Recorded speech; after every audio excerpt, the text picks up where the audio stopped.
welcome to Booked and Brewed Book Club, the podcast where we enjoy our favorite brews and talk about our favorite books. I'm Alex. I'm Amanda. And I'm Alina, and we're so glad you're here and want to talk about books. Thank you everyone for being here. So for today's episode, we're going to be talking about Fourth Wing.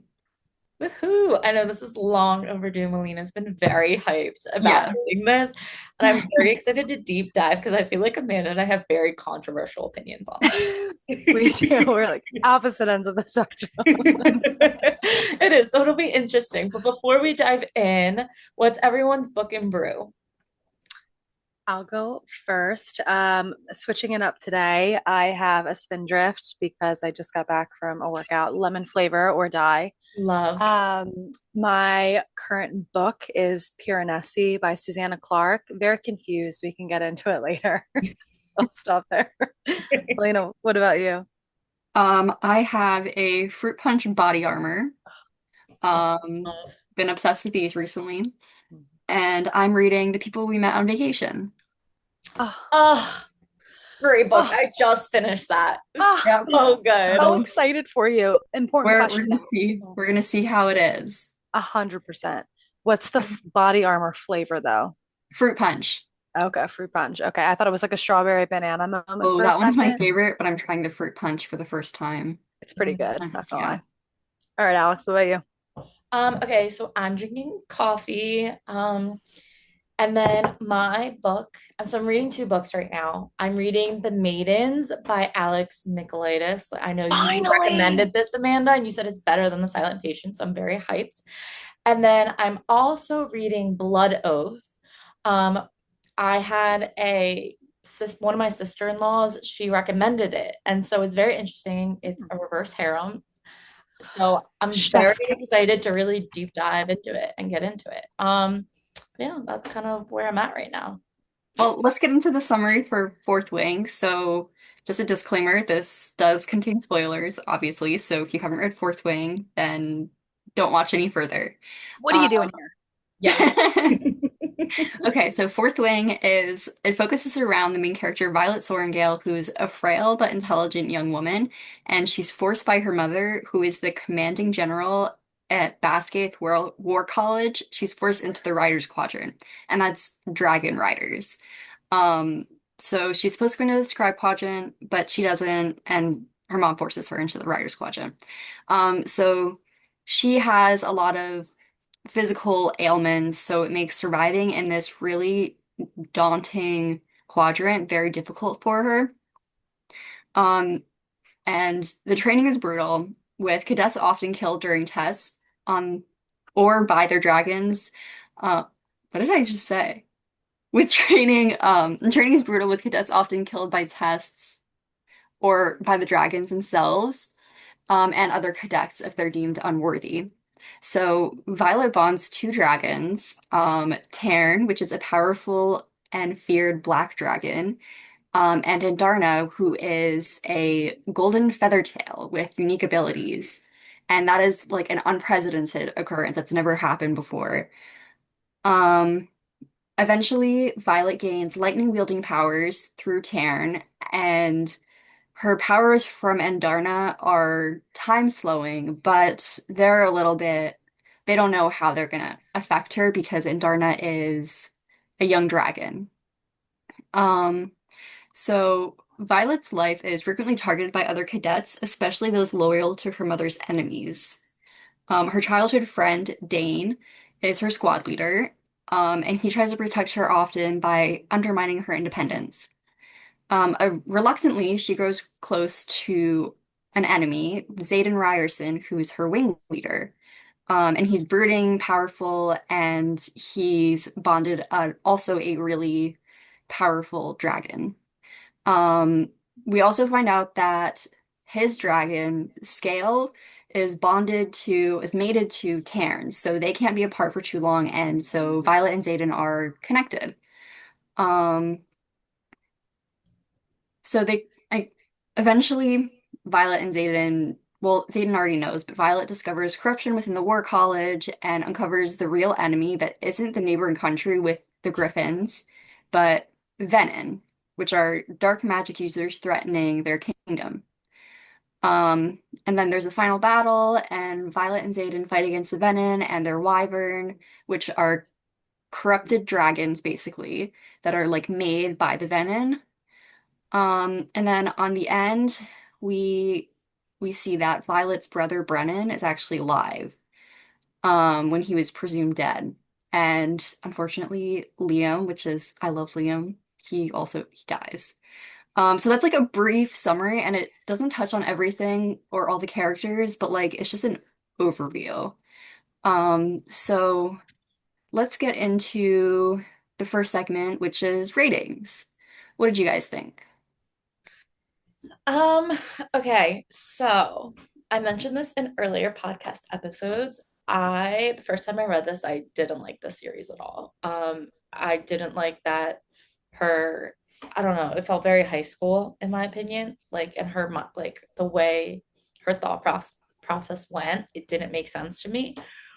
But I'm also way older than I was when I was in college and high school. So first time around, I probably would have given it like a three, maybe like a 3.5. Now reading it, I would probably give it like a 4.2, 4.3. I read it a second time around and I really enjoy it now.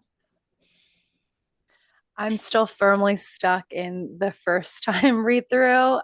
I'm still a three. I'm sorry, Melina. I know you love it. I know you're like sitting over there like eye twitching. I haven't reread it, like disclaimer, in a bit. I did read Onyx Storm and whatnot. I agree with Alex. I love the story. I think the mythology and like the world building is so great. I think her execution, this is Rebecca Yarros' first fantasy endeavor. I would have just loved to have seen this world when she has some more experience under her belt or given to another fantasy author. I think there are such good nuggets in there. I just wish it was a bit better written, for lack of a better term. But room for improvement, room for growth. What about you? I'm definitely different. I loved it. The first time I read it, it was like a 4 or 5. And the second time I read it, I just loved it even more. Um, so yeah, it's definitely one of my top series.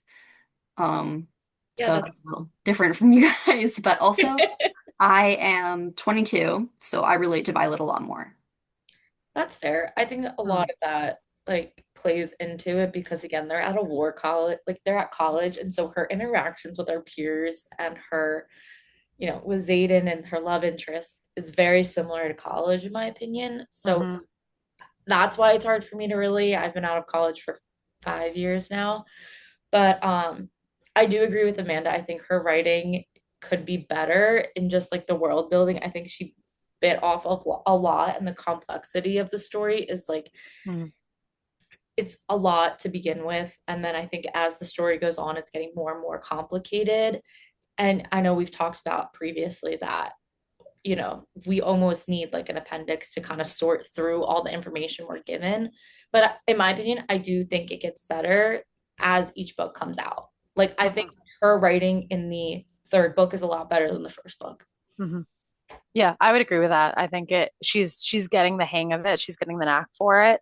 So there's a ton of room for growth. And I do love the world. I think she's making it a bit harder on herself with some of the complexity. It's like, hey, it doesn't have to be that twisty this early. You could just set the scene and build on it, right? And I think she's learning that. So Yeah. So, what's everyone's favorite part? we stick in just book one. Just book one.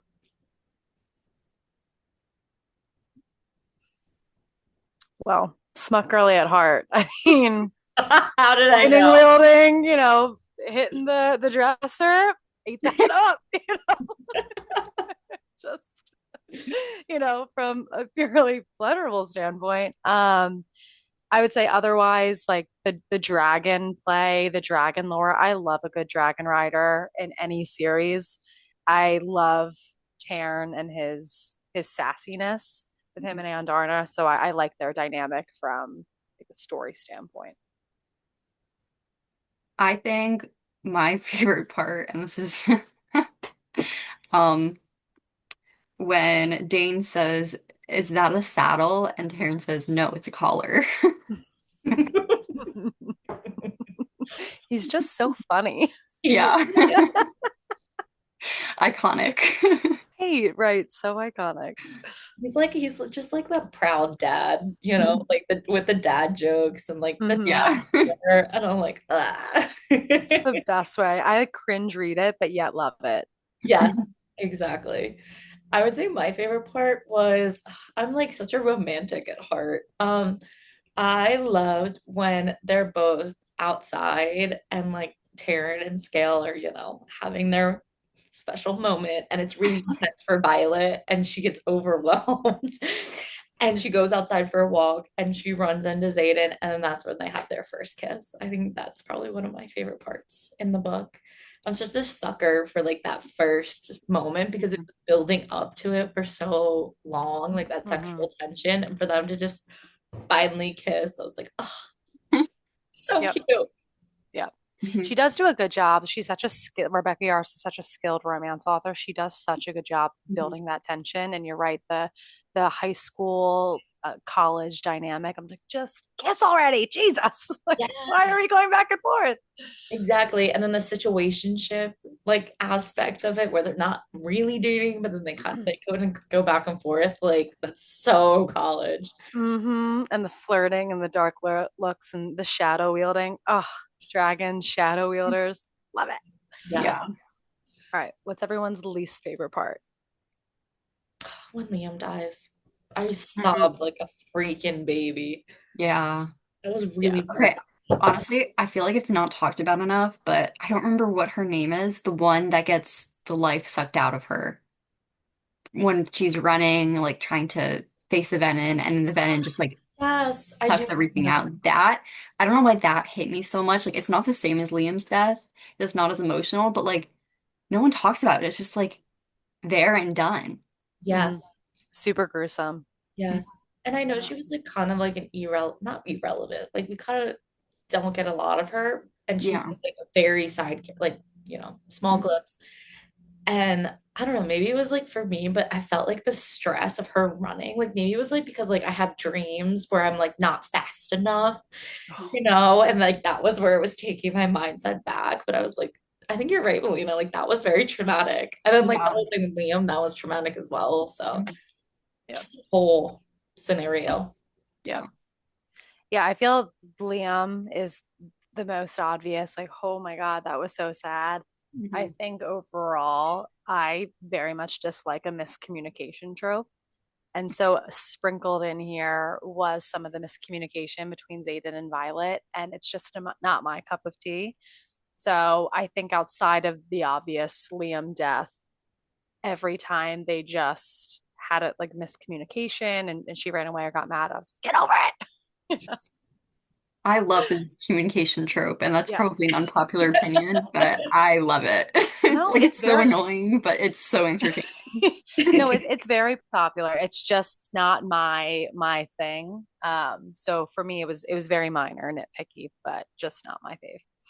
Yeah, that's fair. I would also say that for I think the hard also was for me like my least favorite was finding out about the betrayal that Dane with like when he ended up, when they realized that he took her memories Hmm. and saw, you know what I'm talking about, Melina, when he grabbed her and then that's why they ended up in Athbane. And Yeah.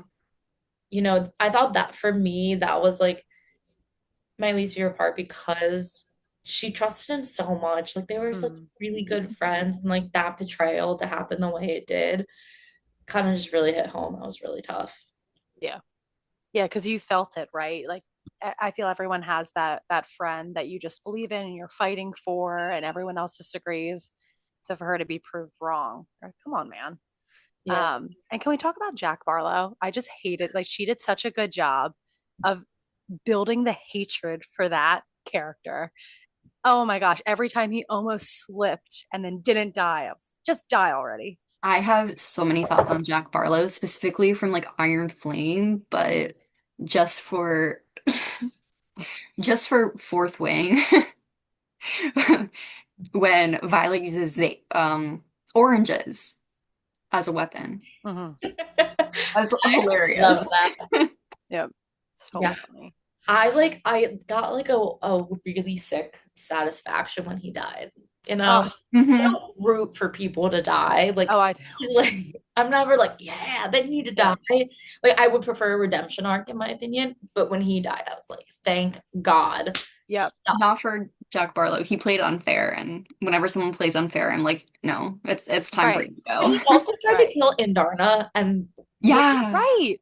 that man Absolutely could crazy. go to hell for that. So I had such pleasure just when you read and you envision like you map out what's happening. I just pictured him being squished like a little cockroach under all that rubble.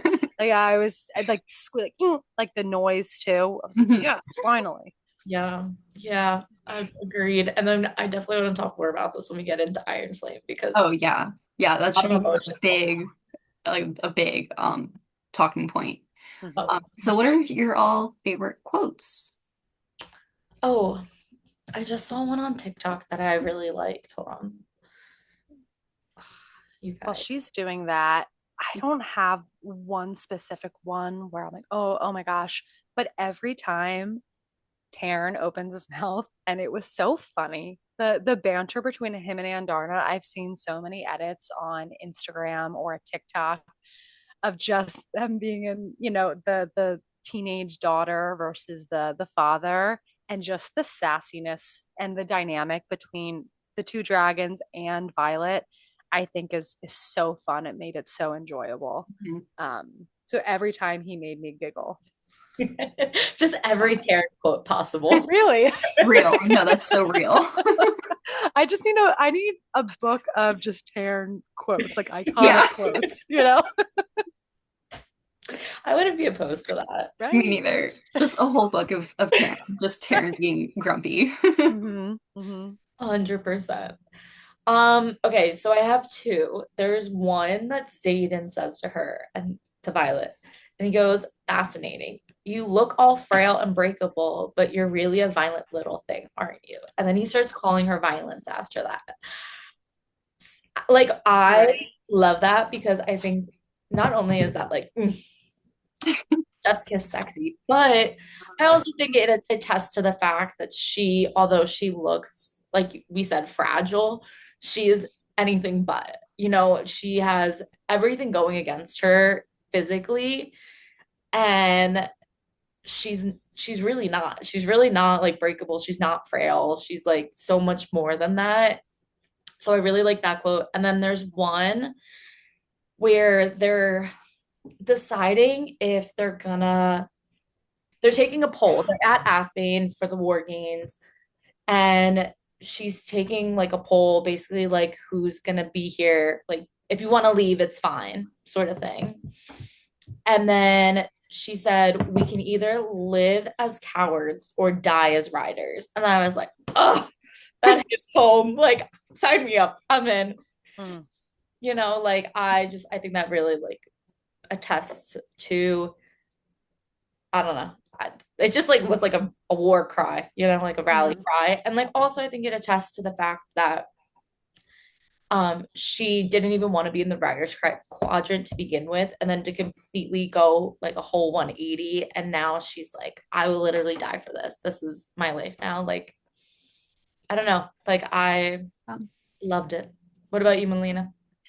I have a couple. Obviously all the Taryn quotes that are iconic. They're accommodations for me. I've seen your memories. I'm not about to have you sticking daggers into my leg to climb up. Now let's go. You're making us look bad. Stop it. Yeah, I love that one. You're bleeding. Like, Stop it. every time he You says know. stop it, I could just hear Yeah. it, just like stop, cut it out. Yeah. And then also from Xaden, there's nowhere in existence you could go that I wouldn't find you, Violence. And there's only you, Violence. Is that what you needed to hear? Oh, But, love. Love, love. You know what? I'm uh, putting all my bags in Melina's court now. I 100% agree. I forgot about that iconic quote, the violent little thing, and I literally have it on a sweatshirt, so I don't know why I forgot it.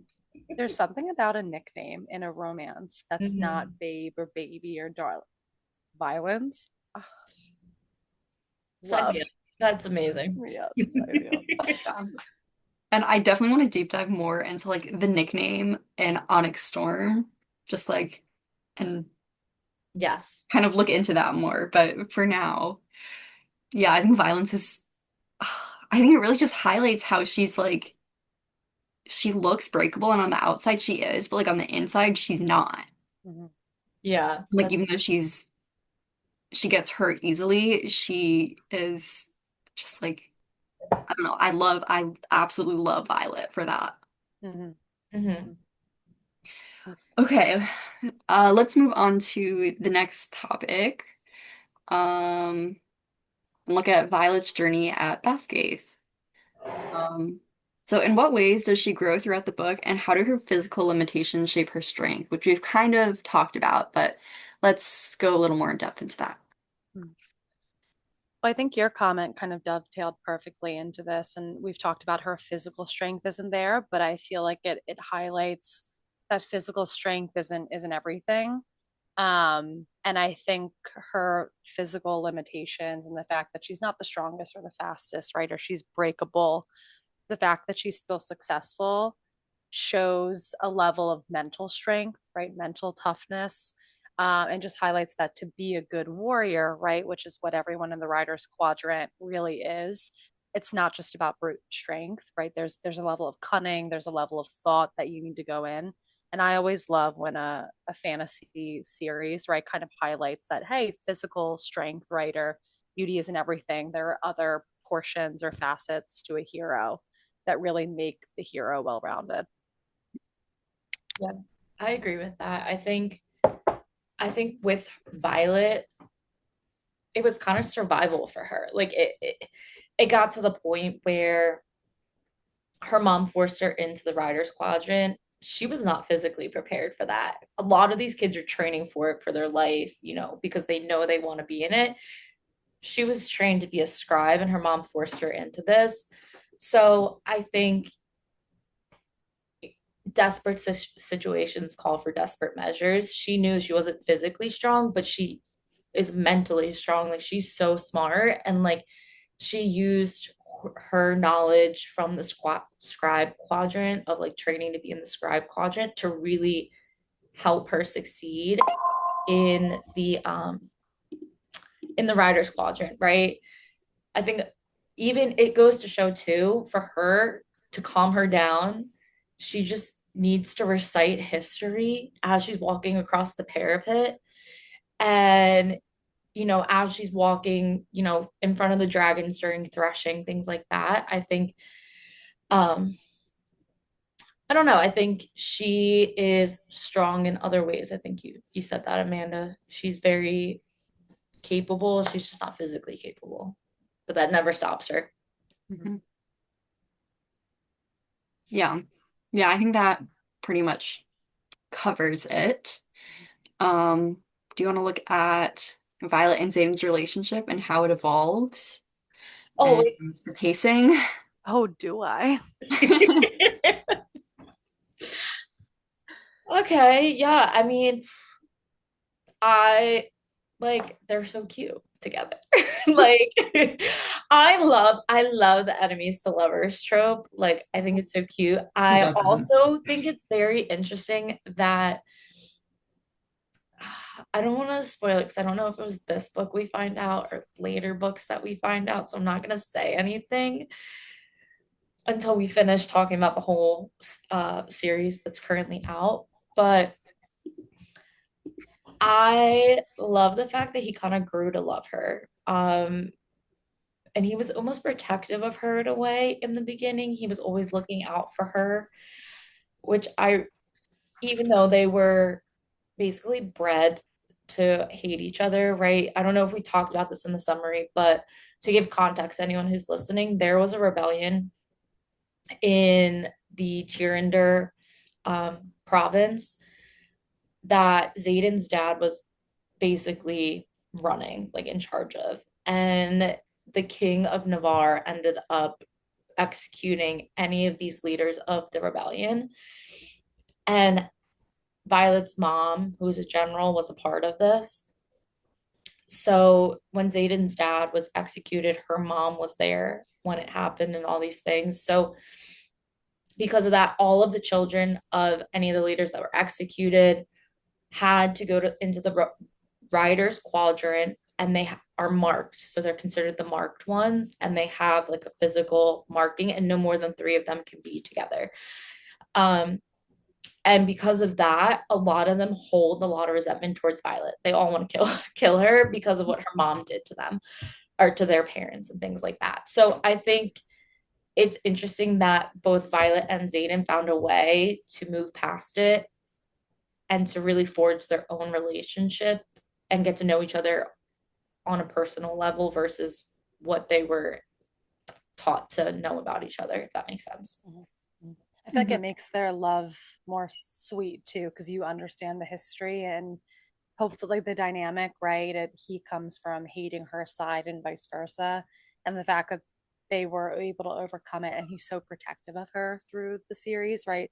Helping her, almost not wanting to help her, right? He's almost he tries to not, and he tries to not care, and you could just see it slowly throughout the book whittle away. So I feel like in terms of the actual relationship and the romantic dynamic, it seemed natural, it seemed well paced, because you saw these moments where he didn't want to help her, didn't want to like her, and he just couldn't help it because she was so funny, or she was so endearing, so that it made it sweeter. Yeah, I remember at the beginning, I think before Parapet, they have some type of exchange, and it's something about like you your mom was in charge of my dad's death, and Violet says, but your dad killed my brother, so we're even, and he's like, hardly. And honestly, like you don't really think about it at that point, but it's like, why would he say that? Like that's kind of weird. You don't really think about it until, they find out that Brennan's alive, and so obviously it's not even. But I think that also like shows that like Xaden wasn't holding it against Violet because she's not her mom. Um, but even though like he had that outward hatred for her and like has this hatred for the system, he was like attracted to her and didn't want to hold it against her. So I know from Xaden's point of view, we get some other information, and I don't think we're gonna go into that on this podcast right now. Um, but I just think it really shows that like I don't know, Xaden was never really wanting to hate her. Yeah, I agree with that.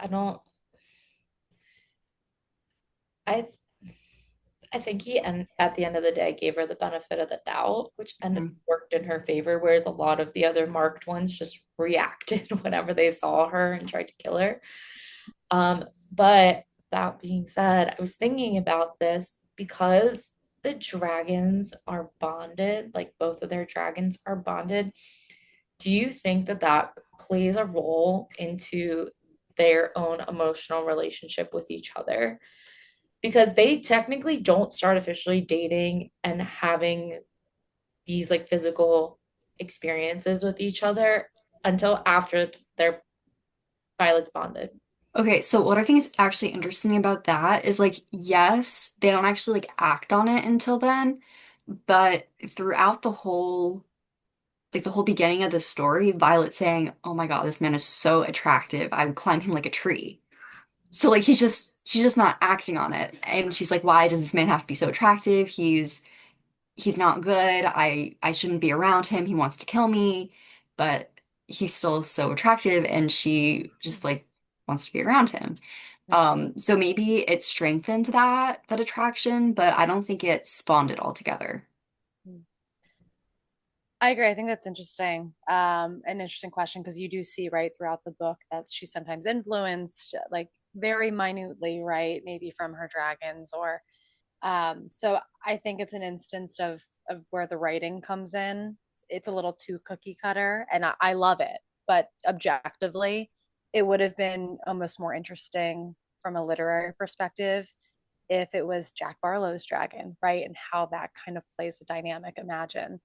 Um, but I agree with Melina. I think immediately just from right before a parapet, right, which is a test, right, cadets in the Riders Quadrant have to do essentially walk across this very skinny bridge, and a lot don't make it. It's kind of the first kind of culling or cut of the riders. They had this kind of sassy dynamic and awareness of each other, and so I think it would have grown naturally. But to Melina's point, maybe it expedited because of the relationship with the dragons. That makes sense. I mean, I think it would have been more like you said this, Amanda, like it would have been so much more interesting to see how her relationship with Xaden would have grown without their dragons being bonded. And I Mm-hmm. understand that it helped advance the plot. Um, and it kind of is a huge thing in the upcoming books as well as we talk about it, how that played like the dragons being mated plays a really big part in it. Is it a little too convenient? Maybe. Yeah. I don't know.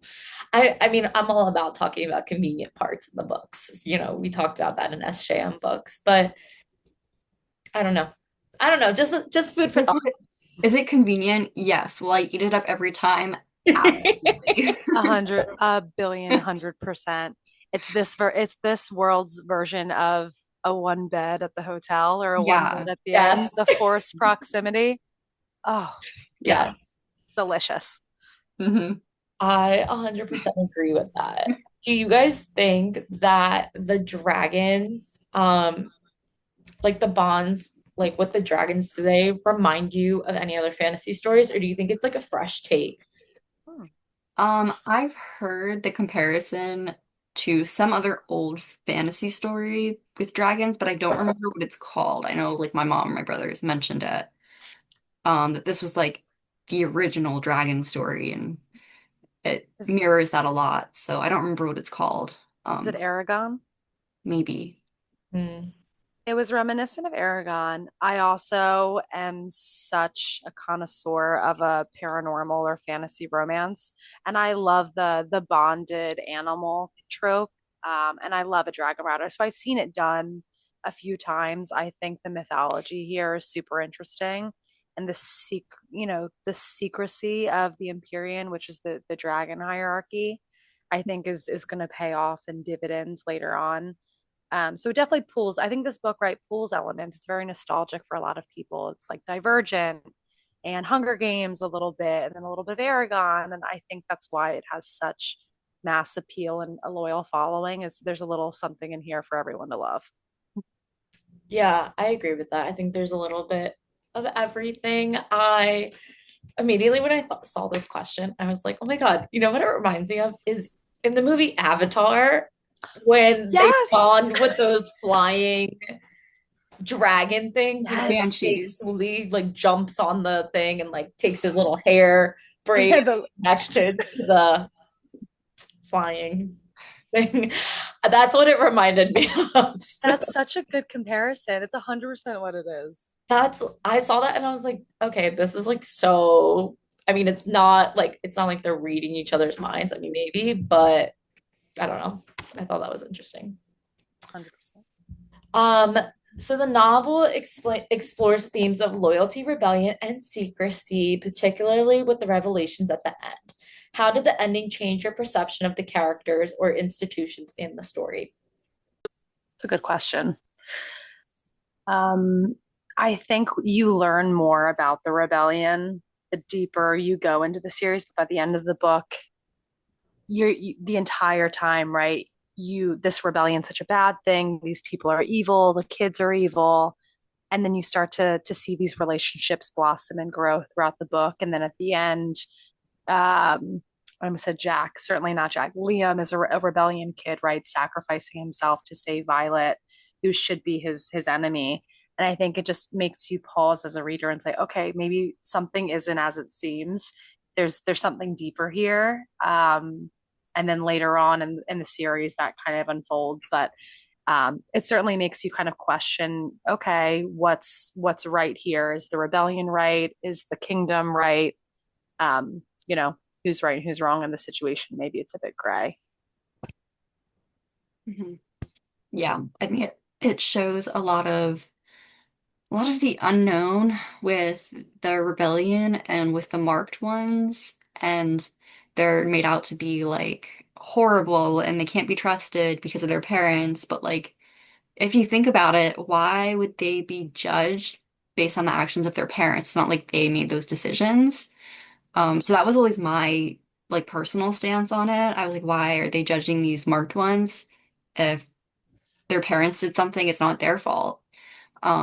So, but it really highlights like you're not who your parents are. Like you have your own individual personality, but also there's more to the story and like there really are two sides. And it's really important to know two sides before you like, form an opinion. Yeah, I definitely agree with that. I think for the loyalty aspect of it, I think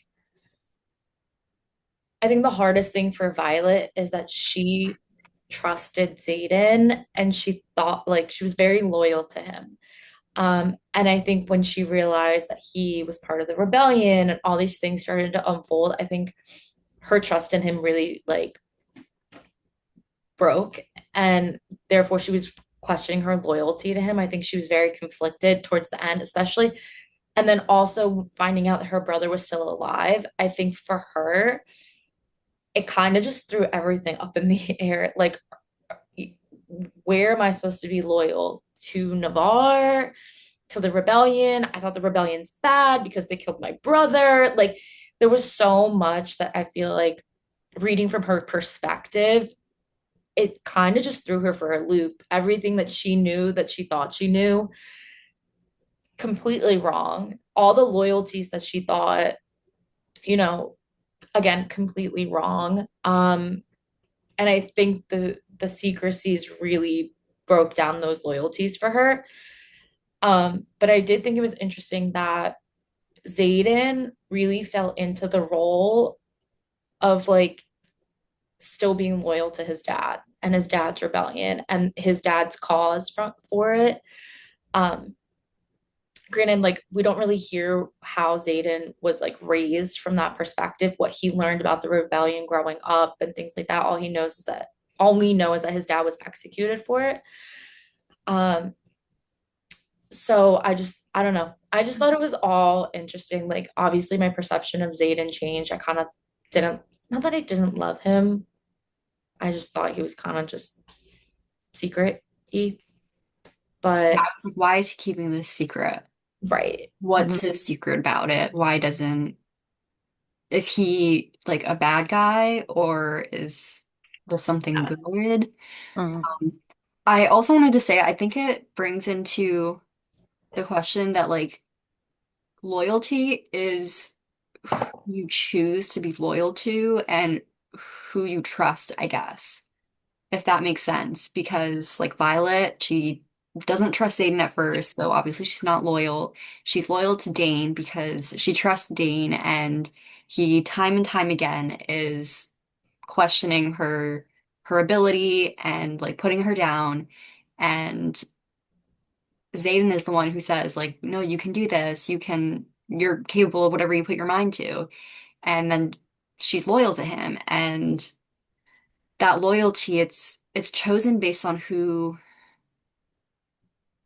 really like values you as a person and who understands you. I don't know if that makes sense. Does that make sense what I'm trying to say? Yes. Okay, 100%. Yep. great. Yep. No, but I 100% agree. I feel when you come in and what little you know about the world, and obviously in an epic fantasy series like this, you're going to pick up more. But Rebecca Yarros does a great job of setting up all the reasons why she should be loyal, right? To Basgiath, to her mom, to the kingdom.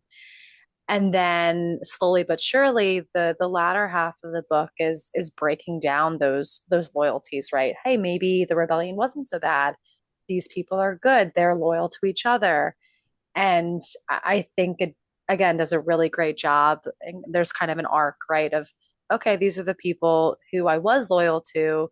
to your point, they're not valuing me as a person, or they're not growing with me, and that's not good either. And there's this whole other group, right, that seems to be a bit more open-minded. They're really loyal with each other and pushing each other forward, and kind of that, blood versus water friendship type trope. It's like, hey, should I be loyal to my family or what I've known, or should I go swim in other ponds? Yeah, no, I definitely agree with that. And I think Brennan being alive for so long and not telling his family about it is the perfect example of his loyalty is no longer to his mother, because his mother obviously is loyal to the King of Navarre, who was very much against the rebellion and like has been turning a blind eye on the Venin and the Wyvern and things like that. Um, and I think for Violet, like, I mean, seeing her brother that she thought she was who was dead, that she's really questioning her loyalty of like, okay, am I loyal to my family? Like, is Brennan's not really loyal to my family, but he's loyal to the rebellion, and like, and I think that's the one thing about this book. It really leaves you on a cliffhanger of where Violet's head's at, because you're just kind of thrown into this like crazy moment of shock, and then the book ends. So I mean, once we talk about Iron Flame, we'll definitely dive deeper into this question. But I think the way the book ends really sets up, okay, well, what's next? Like, where are we starting with Violet's head in the next book? Is she going to be loyal to what her brother wants? To continue on with that, I think Rebecca Yarros actually does a really great job of cliffhangers and Yes. keeping the readers interested. And you see that a lot more in Iron Flame and Onyx Storm. But I just wanted to say that. Yeah, I 100% definitely. agree. I Mhm. know we've talked about siblings in the past before when we discussed Nesta and Elaine and everything and Akatar, but we all have siblings here. If you were Brennan, would you go back and find your siblings? Like, you couldn't tear me away. Yeah, I'm not sure I'd be able to let my family think that I was dead Right. that long. I don't think so, but then at the end of the day, like I've never had to like be in a position where it was either tell my family I was still alive or continue to help this greater cause. Yeah. Yep. Like for me, I'd be like, oh yeah, I'll tell my family, but I've never been, again, I'm not in a position where like my death is what's helping fuel this rebellion, keeping it. Mhm. But Yep. Well, it made me think too when I was reading it. Um, they clearly have a really close sibling bond, and there's another sister. So Violet's the youngest, and then Mira's the middle child, and then Brennan, the brother that she thought died, was the oldest. And there's clearly a really close sibling dynamic and some mommy issues, right? But it makes you think too, if he loves his siblings and he's seeing it as maybe protecting them, right? What else don't we know about the cause behind the rebellion or this enemy, right, that they're fighting? And maybe it's he's not reaching out to them or didn't up until he was forced to for some greater safety or greater cause. And then again, it just further makes you think, okay, this world isn't what I thought it was. And what else don't I know? Yeah, it definitely further makes me question who is Brennan and what are Mm-hmm. his motivations. And that's something I think we definitely get into in Iron Flame and Onyx Storm. Mm-hmm. yeah, I'm definitely down to talk more about him, because I think, Amanda, you bring up a really interesting point, right? Like they're all super close. Mm-hmm. And for Brennan just to not say anything to his family about it is insane. Yep. So I don't know. But anyway, what are your thoughts on the world building and the magic system? Did you find it immersive, or were there elements that felt underdeveloped or confusing? I'm gonna sit this one out because you know how I feel. I loved it. So Melina's let's like, hear this your is the opinion. perfect book. Nothing wrong with it. I'm sure there's stuff wrong with it, but I refuse to see any of it. I think So, I just saw her put in earbuds that she doesn't want to hear. She's oh yeah, I'm blasting like la music. la la la. You guys go. I'll just like turn my volume down and head Yeah, on out of here. I don't know, Alex. You want to kick this off? What are your thoughts here? Because you're the reformed, right? You have both sides. I am the reformed. I okay, so did I find it immersive? I did. I'm gonna be honest, the first time I read it, I was so lost. I don't think, now in my humble opinion, I don't think she does a great job of explaining everything very well. Like I said, it took me a while to I had to read it again to really understand everything better. And for me, the most confusing parts were the structure, like the government structures, the way everything was set up. It didn't really explain it, kind of explained it, but not in full depth. Um, so I felt very lost when it came to all of that. And then I think, I don't know, like I feel like some of the characters too, like not that they were underdeveloped, but I felt like some of the characters could have been a little bit more. Like I felt like a lot of it was just Violet. Um, it didn't, and again, I didn't really see Violet's growth a lot in the first book at all. I felt like she was kind of a flat character. That's my opinion.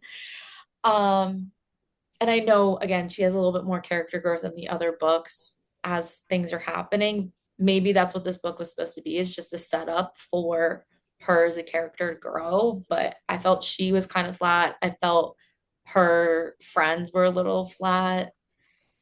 I don't know. That's my opinion on this. No, I agree with you. I think, and I think we covered at the beginning too, or I touched on it. I think Rebecca Yarros made this more difficult than she needed it to be. I think from a mythology and a magic system standpoint, I mean, you feel it. It's very atmospheric. You feel like you're there with them. So I think she does a great job of pulling the reader into that world and you can visualize it. But I think her skill of maybe writing complex characters like, Violet and her friends, when she's used to maybe just one or two, right, main characters in a rom-com and then a few, anecdotal characters. And then in addition, where I had a lot of trouble are the battle scenes. They just weren't well written in terms of clarity. And I feel every time I got confused with a character that she named that she didn't need to, or they mentioned a term for the government that I didn't know, rather than building tension, which I think what she was trying to do, or building mystique, saying, like, okay, this is interesting, it kind of just took me out of that world for a moment as a reader. And I kind of thought to myself, what, wait, I'm so lost. I had to flip back and kind of read through. And in later books, right, she provides like a glossary or a quick little, sheet. Um, but there were elements to it, and it wasn't all over the place, but there were certain elements where I think she's gotten better writing, but it takes you out of that reader's experience at first. Um, so in that respect, I think it was underdeveloped or not as immersive as it could have been. I agree with that. Melina, you want to play devil's Yeah. advocate here? Well, Right. yeah, and honestly, I can understand what you guys are saying and know that like you guys have your opinions and that's great, but I honestly do not see that at all. I thought that it was very well developed. The first time I read, I understood everything perfectly. Um, some of the characters, like they start mentioning, oh, this dragon's approaching, so that means that this guy's approaching, and I'm like, wait, who's that dragon? Like Mm-hmm. it's hard to keep everyone straight. And that's like the case in most fantasy books. It can be hard to keep everything straight, and what you know at what time, but I thought that it did a very good job of organizing it and introducing the characters slowly, really having some interactions, even if there wasn't as much growth, but still like developing the characters into who we know that they were, and then seeing the growth in the next books, if that makes sense. Like even if they were stagnant, they were developed, and we got to see who they were. Yeah. 100%. I think that's the thing. We're looking at this from as like a one book, and it's really not, because, it's a whole series. And I think I'm giving it the benefit of the doubt because, again, I'm talking the characters are kind of flat in this book, but again, it's so that we see the growth over the course of the whole series. Because if the characters grow within the first book, then they kind of plateau after that. Yeah. So Mhm. Yeah, and Rebecca Yarros has said that when a character no longer has any room to grow, that's when she kills them off. And that's why she killed off Liam, because he was already perfect. He couldn't go Mm. anywhere. you're right. Yeah. Yeah. He was perfect. Yeah. Emotionally hate it from an author's perspective. Really smart, actually. That's what should happen. Yeah, Mhm. definitely. Okay, so if you guys could bond with any dragon from the book, I feel like we're all gonna say the same. Um, which one would you choose and why? But more interestingly, what would be your signet? Should we all say the dragon in three? Anyone doesn't say the same one, like justification. No, you're so right. You're walking the parapet by yourself. Should I count us down? Three, two, one. Tairn. Tairn. What if I was like Jack Barlow's dragon? Oh my God. What was it, Bade? Bane, yes, yes.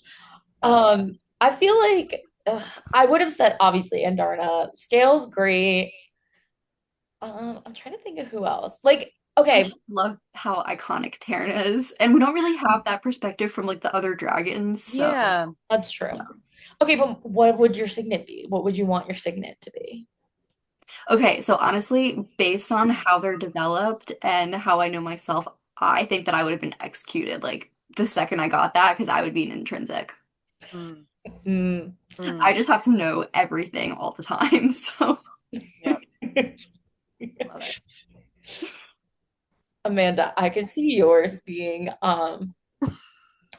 what's the one that it's If you like the don't say one shadow wielding, I'm going to yeet myself out of this Zoom. no, I was gonna say it's the one where he has to be everywhere all at once. Like I forget what it's called, but he like jumps from like The walker, the the time yeah, distance. walker, distance walker, yes. distance walker. Yeah. No, I agree. I am a billion heads everywhere all at once. I mean, the obvious answer too is shadows. Love it. I do love the storm element though, and I feel we don't get that enough in the first book. Her mom's signet is controlling storms. Yeah. And I am the ice queen. Um I am. Alex, for you though, I mean, I feel like yours would be stopping time or Oh, slowing it down. just I feel 'cause. like, yeah, well, if you're doing a billion things all at once and doing it well, I feel like you have a little either Hermione Granger kind of time turner or Andarna over here, just slowing things down to get it all in. That would be really cool if I could stop time. That'd be so Hmm. nice.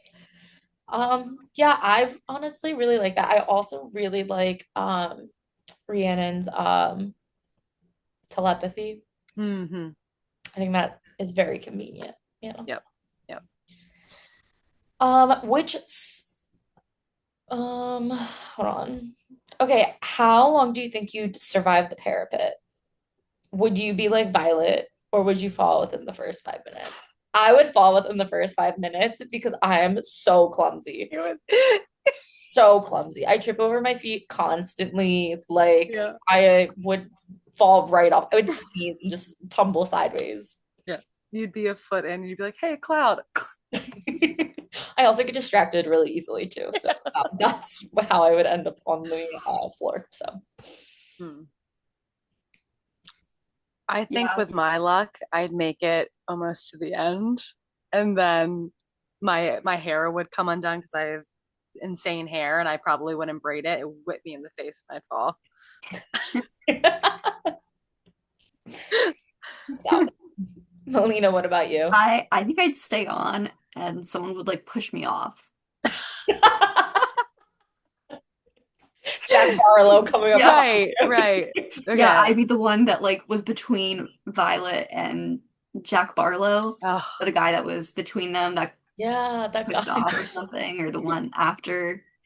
Yeah, I'm I feel glad like we, I'd be we that none one. of us we all agree none of us would survive. I was gonna say we're we're a podcast of losers here. We'd be splat on the ground. We are Yeah. definitely not riders, okay? Well, I Well, think that if I did survive the parapet, I would definitely die on the gauntlet. Oh, same. Like no question about that. You know what? I think I think we'd all make it. I think we would. We'd I be a think the fun little dragons would squad. get me. I would make it far enough where the dragons would look at me and be like, "Who is this dumb bitch?" She's too Yeah. nice. She's too bubbly. Right. Take her Yeah. out right now. I think if I made it to the dragons, it'd be fine. I'd be talking off to Melgren's dragon, who's the general. My mouth would get me into trouble here. I think the dragons would appreciate my sassiness, Hmm. but I'd put my foot in my mouth and get eaten. What can you do? What are you gonna do? As long as it's Tairn that's eating me, it's fine. Yeah, right. He's the only dragon. 100%. Um, okay, ladies. So Violet's chronic illness and physical limitations challenge the expectations of a traditional fantasy heroine. How does her character redefine strength and courage? We kind of talked a little bit about this. I personally love this. As someone with chronic illness, I love the representation and I love how she's seen as like this weak thing, and then she ends up being the most powerful rider of her generation. And I wish that we had more of that, like more representation in fantasy, but for now, I will just stick with Violet. And that's probably why I love her so much, just because of the representation. And she's so strong, she's so smart, and she overcomes so much despite her physical limitations. 100%. Yeah, I agree with that. I really like it. I like that there is representation on that aspect of it. And again, we talked about this, but it's not her physical strength that makes her strong. She's very capable and very much uses her wits to kind of keep herself alive. She's very street smarts, if you will, book and street Mhm. smarts, um, which I think is awesome. Like you said, I don't think we've really seen that in other books. Like I'm trying to think any other like fantasy stories that I've seen like Maybe there are others that I haven't read. And if there are and you get this far, definitely put it in the comments because I'm interested and I want to read those. Um, but yeah, as far as I've read, I think this is the most like the one that has the most physical limitations, and not because they're a human that lives in a world of these Mhm. um really strong people, or like, fae or vampires, whatever, right. but because of actual like physical limitations and everyone's the same. Yeah. And I also think too, it's not like the Hunger Games where she was starving sort of thing. Like she came from, I don't want to say like an affluent, but like she came from a normal family. I would say affluent. Yeah, affluent family. And it wasn't like, life dealt her a bad card in the sense that like she was starving or homeless or something like that that you typically see in other stories. So Mhm.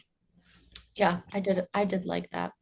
Yeah, I agree. I feel like her heroinism and the way you were rooting for her was really well earned. Melina, to your point, it's not like she was a human, right? In with elves or vampires, and that's physical weakness, but it's very obvious. And you a lot of the times get the oh, I just can't do it, or oh, I'm not strong enough. And here I really love the inner monologue of her, and you can just see her dedication and her strength of character, and it makes, I think, the way you're rooting for her as a reader really well earned in terms of heroine. It's you almost don't want to root for her because, to Alex's point, she comes from an affluent family. She has all the cards. She has her brother's book, and her sister is one of the best writers of her generation up until Violet. So I mean, she's knocking it out of the park for all of these different check marks, and so you want to hate her, but they do such a good job of really showing where she struggles and where she chooses to overcome, where you say to yourself, okay, I have to root for her, you know? Yeah, that's why I will not take any Violet hate ever. I do want to point out though, like what I had to like one of my biggest struggles with her was understanding why, when she had the opportunity, why didn't she go back to the scribe quadrant? That's what she wanted from the beginning. Dane was literally like walking her to the scribe quadrant, and said that there were ways she defies authority in so many different aspects of the book while she's in the Riders Quadrant. So I don't understand why she wouldn't defy authority to be in a quadrant that she not only was trained for, but she says that she wanted. I definitely think before she bonded the dragons, it was because Dane was doubting her and was pushing her, didn't think that she could do it, and then she felt this need to prove herself.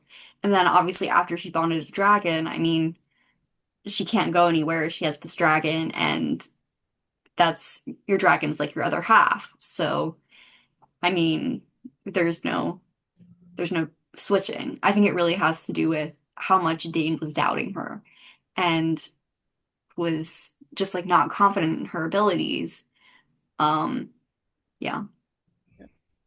I think on top of that too, I think she surprised herself with how far she had come. And Mhm. I mean, I think they talk about the statistics, but something like 50%, right, of riders don't even make it past the parapet. And she did. And so every time she was up against an obstacle, I think she surprised herself with how she overcame it. And so it became this mentality before she bonded with the dragon and had that relationship of, okay, I'm not dead yet.